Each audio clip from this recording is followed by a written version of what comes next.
ஒருத்தர் கேட்ட கேள்வி என்னன்னா, இந்த மாதிரி 10 காசு 2 காசு இந்த மாதிரி வளை வளைவா உள்ள காசு, இந்த காசு வச்சுக்கிட்டா அதிர்ஷ்டம் அப்படின்னு சொன்னாங்க.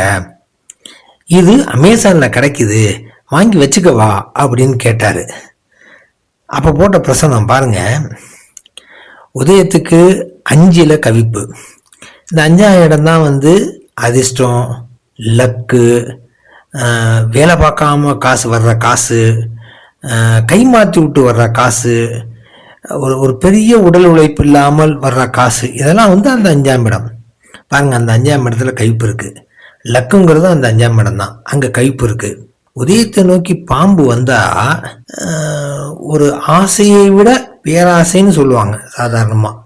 பாம்பு அப்படின்னா பேராசை, ரொம்ப எதிர்பார்க்கிறது, தேவைக்கு அதிகமாக தகுதிக்கு அதிகமாக ரொம்ப எதிர்பார்க்கிறது தான் பாம்பு செய்கிறது. அப்ப இவரு இந்த 10 காசு 2 காசெல்லாம் வாங்கி வச்சுக்கிட்டா எனக்கு அதிர்ஷ்டம் வருமா அப்படின்னு கேட்டா, சாமி அதிர்ஷ்டம்னா வராது அப்படின்னு சொல்லியாச்சு. நல்லதுங்க.